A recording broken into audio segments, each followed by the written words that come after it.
बीते 2 महीनों से मिडिल ईस्ट में ऐसा कोई दिन नहीं गुजर रहा जब ईरान का जिक्र ना हो, जब इजराइल का जिक्र ना हो रहा हो, जब अमेरिका का जिक्र ना हो रहा हो, जब जेफरी एप्स्टीन के जिगरी यार डोनाल्ड ट्रंप का जिक्र ना हो रहा हो। पर अमेरिका अपनी उस शोहरत को बचाने पर तुला है जिसे ईरान ने अपनी जवाबी कार्रवाई में लूट लिया। अमेरिका अपनी उस लूटी हुई इज्जत को फिर से बचाने की कोशिश कर रहा है जो ईरान ने अपने मिसाइल और ड्रोन के हमले से लूट लिया। अमेरिका अपने उस नाक को बचाने पर तुला हुआ है जिसे ईरान ने बहरे हॉर्मुज में काट लिया है। सलाम, नमस्ते, सत श्री अकाल। मैं हूं आपके साथ हर्षिता मिश्रा और आप देख रहे हैं टाइम्स मेल। अमेरिका ने अब थक हार कर प्रोजेक्ट फ्रीडम नाम से एक नया मिलिट्री ऑपरेशन चलाया है, लेकिन यह ऑपरेशन भी अमेरिका की नाकामियों का सबसे बड़ी इमारत न बन जाए, क्योंकि ईरान ने सीधे सीधे कह दिया है कि अगर अमेरिका ने हॉर्मुज में घुसने की कोशिश की तो ईरान की फौज उस पर हमला करेगी। अल जजीरा के मुताबिक ईरान ने अमेरिकी फौज को खबरदार किया है कि अगर वो बहरे हॉर्मुज में दाखिल होने की कोशिश करेगी तो उन पर हमला किया जाएगा। ईरानी फौज ने कहा कि समंदरी रास्ते की सिक्योरिटी IRGC आर्म्ड फोर्सेस के हाथों में है। किसी भी हालत में ईरानी आर्म्ड फोर्सेस से भी ताउन किया जाना चाहिए। ईरानी फौज ने कहा कि हम हॉर्मुज की सिक्योरिटी को पूरी ताकत से बनाए रखेंगे और इसका मैनेजमेंट करेंगे। उसने तमाम कमर्शियल जहाजों और टैंकरों को इत्तला दी है कि वे हॉर्मुज में तैनात ईरानी फोर्सेस के कोऑर्डिनेशन के बिना निकलने की कोशिश ना करें, वरना उनकी सिक्योरिटी खतरे में पड़ सकती है। पर बात सिर्फ यहीं तक नहीं है। अमेरिका ने हाल ही में एक ऑयल टैंकर जब्त कर लिया था। उस जहाज पर सवार 22 क्रू मेंबर्स को निकालकर पाकिस्तान के हवाले कर दिया, जहां से उनको ईरान भेज दिया जाएगा। अल जजीरा के मुताबिक पाकिस्तान के फॉरेन मिनिस्ट्री ने कहा है कि अमेरिका ने एक ईरानी कंटेनर पर कैदी बनाए गए 22 क्रू मेंबर्स को पाकिस्तान भेज दिया है और उन्हें ईरानी अफसरों को सौंप दिया जाएगा। अमेरिका झाल मजीरा पीट कर पूरी दुनिया को बता रहा है कि हम प्रोजेक्ट फ्रीडम नाम का एक ऑपरेशन चला रहे हैं, पर अमेरिकी मीडिया को ही ट्रंप की बातों पर यकीन नहीं है। अमेरिकी मीडिया ही ट्रंप को शक की निगाहों से देख रही है। अमेरिकी मीडिया मान ही नहीं रही है कि ट्रंप प्रोजेक्ट फ्रीडम नाम का कोई मिशन चला रहा है। अल जजीरा ने वॉल स्ट्रीट जर्नल, एक्सियोस और CNN जैसे बड़े मीडिया आउटलेट्स और चैनलों का जायजा लिया है, जिससे पता चलता है कि वॉल स्ट्रीट जर्नल, CNN और एक्सियस ने इस बात पर जोर दिया है कि ट्रंप ने बहरे हॉर्मुज में अपने नए नेवल मिशन को शुरू करने के लिए एस्कॉर्ट के बजाय गाइड शब्द का इस्तेमाल किया है। वॉल स्ट्रीट जर्नल ने बताया कि अमेरिकी अफसरों ने इस सिस्टम में फिलहाल अमेरिकी नेवी के जंगी जहाज हॉर्मुज से गुजरने वाले जहाजों को एस्कॉर्ट नहीं करेंगे, जबकि CNN ने एक अमेरिकी अफसर के हवाले से कहा है कि यह पहल कोई एक्सपोर्ट मिशन नहीं है। अमेरिकी फौज फंसे हुए जहाजों को रास्ता दिखाएगी। एक्सियस ने एक अमेरिकी अफसर के हवाले से कहा कि कमर्शियल जहाजों पर ईरानी हमलों को रोकने के लिए अमेरिकी नेवी के जहाज इलाके में मौजूद रहेंगे। वॉल स्ट्रीट जर्नल ने बताया कि यूरोप के डिप्लोमेट और जहाज मालिक ट्रंप के इस प्लान पर भरोसा नहीं कर रहे। एक जहाज मालिक ने कहा कि अगर कोई मगरबी मुल्कों का जहाज हमें रास्ता दिखाएगा तो ईरान गुस्सा होकर हम पर गोली चला सकता है। CNN ने लिखा कि इस प्लानिंग में अभी तक बहुत सारे सवालों के जवाब नहीं मिले। एक एक्सपर्ट ने कहा कि यह प्लानिंग सिर्फ कारोबारी जहाजों को महसूस करने के लिए बनाई गई है। आसान जबान में कहें तो किसी को यकीन ही नहीं है कि ट्रंप का यह प्लान कामयाब भी हो सकता है। उल्टा समंदर में अगर अमेरिका का एक भी जहाज डूब जाता है तो जंग में अमेरिका की बहुत बड़ी हार मानी जाएगी, जिसकी भरपाई कर पाना अमेरिकियों के लिए बहुत मुश्किल होगा।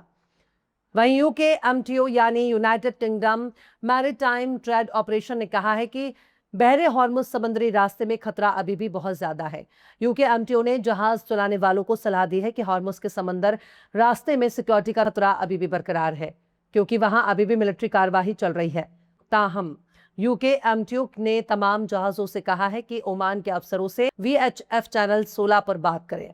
जहाजों को ओमान के अपने पानी से ले जाएं, ट्रैफिक ऑपरेशन स्क्रीन के साउथ की तरफ ले जाएं, क्योंकि वहां अमेरिका ने बेहतर सिक्योरिटी वाला इलाका बना रखा है। पर बात यहीं तक महदूद नहीं है।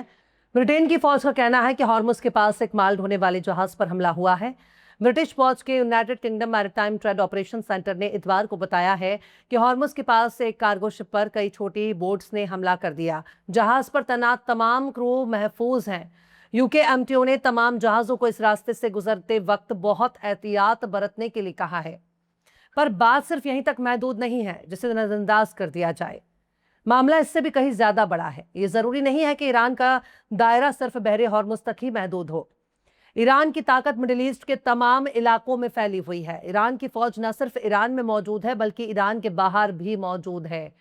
जिस अस्करी मुसल्लाह ग्रुप्स को दुनिया हमास, होती, हिजबुल्लाह, कताइब हिजबुल्लाह के नाम से जानती है, ये भी तो ईरान की शैडो आर्मी ही है। और अभी न जाने कितने शैडो आर्मी होंगी जिसके बारे में दुनिया जानती ही नहीं है। तमाम के तमाम दानिशमंद लोगों के माथे पर अमेरिका और इसराइल का ठप्पा नहीं लगा, इसलिए खलीजे अदन यानी गल्फ ऑफ अदन में एक जहाज हाईजैक करके गायब कर दिया गया। एक तरफ बहरे हॉर्मुज का तनाज़ा अभी भी खत्म नहीं हुआ, तो वहीं दूसरी तरफ अदन की खाड़ी में एक नया खतरा सामने आ गया है। शनिचर को यमन के साहिली और यमन के खलिज में कुछ नामालूम हमलावरों ने एक ऑयल टैंकर को हाईजैक कर लिया है। इस ऑयल टैंकर को सोमालिया की तरफ से लाया जा रहा है, जो समंदरी डाकुओं के लिए बदनाम है। मुसल्ला ग्रुप टैंकर पर चढ़ा और उस पर कंट्रोल करके सोमालिया इलाके की तरफ ले गया। कोस्ट गार्ड ने कहा है इस हमले की जांच हो रही है और टैंकर की लोकेशन का पता लगा लिया गया है और उस पर नजर रखने के साथ साथ उसे वापस लाने की कोशिश भी की जा रही है। यहाँ तक कि क्रू मेंबर्स की सिक्योरिटी के लिए भी इकदाम उठाए जा रहे हैं। शुरुआती जानकारी में ये बात सामने आई है कि सॉइल टैंकर का नाम यूरिका है, जिस पर टोगो का झंडा लगा हुआ था। मार्च के आखिर में ये टैंकर यूएई के फुजेरा बंदरगाह पर मौजूद था। साल 2000 के आसपास सोमालिया के समुद्री डाकुओं के बहुत से कारनामे सामने आए।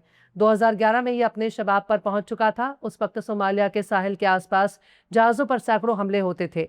इसके बाद दुनिया ने जब इस परेशानी से निजात पाने की कोशिश की, तब उस इलाके में इंटरनेशनल नेवी की तैनाती की गई और कमर्शियल जहाजों को आने जाने के लिए समुद्री रास्ते को महफूज किया गया। लेकिन आज भी सोमालिया के डाकू किसी भी समुद्री रास्ते में खौफ पैदा कर सकते हैं। पर बात सिर्फ यहीं तक महदूद नहीं है। ईरान के खातमुल अंबिया हेडक्वार्टर के commander major general Ali Abdollahi ने कहा है कि ईरानी आर्म फोर्स बहरे हॉर्मुज की सिक्योरिटी के लिए एक बाहरी गारंटर है।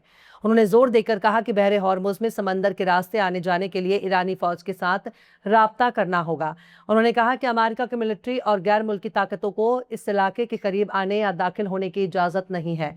किसी भी गैर कानूनी मौजूदगी का जवाब दिया जाएगा। अली अब्दुल्लाही ने आगे जोर देकर कहा कि ईरान बहरे हॉर्मुज की सिक्योरिटी का मैनेजमेंट कर रहा है और कमर्शियल जहाज़ों को ईरान के कानून के तहत ही आने जाने की इजाज़त होगी। यानी अली अब्दुल्लाही का सीधा सीधा यही कहना है कि देखो बाबू, जितने भी लोग अमेरिका पर भरोसा करके खुद को आज़ाद महसूस कर रहे हैं, उनको इतना समझ लेना चाहिए कि इलाका हमारा है और हमारे इलाके में हमारा कानून चलेगा। और बिना हमसे बातचीत किए, बिना हमसे राब्ता किए अगर कोई यहाँ से जाने की कोशिश करेगा तो फिर उससे हमसे मुकाबला करना होगा। खैर, ये सीधे सीधे अमेरिका के लिए धमकी है। आने वाले 24 घंटे नए जंग शुरू होने के लिए काफ़ी अहम माने जा रहे हैं। आने वाला वक्त बता देगा कि ऊंट किस करवट बैठने वाला है। फिलहाल इस खबर में बस इतना ही। यह एपिसोड आपको कैसा लगा कमेंट बॉक्स में ज़रूर से बताइए। पसंद आए तो लाइक करें, शेयर करें और बेबाक, निष्पक्ष, स्वतंत्र पत्रकारिता को सपोर्ट करने के लिए हमारे चैनल टाइम्स मेल को ज़रूर से सब्सक्राइब करें और बेल आइकन की घंटी वाली बटन ज़रूर से दबा दें ताकि आपको हमारे आने वाले नए वीडियो की नोटिफिकेशन फ़ौरन ही मिल जाए। फिर मिलते हैं किसी और वीडियो में एक नई खबर के साथ। हर्षिता मिश्रा को दीजिए इजाज़त। जय हिंद। अगर अभी तक आपने हमारे चैनल टाइम्स मेल को सब्सक्राइब नहीं किया है तो जल्दी से सब्सक्राइब कर दें और बेल आइकन भी प्रेस कर दें।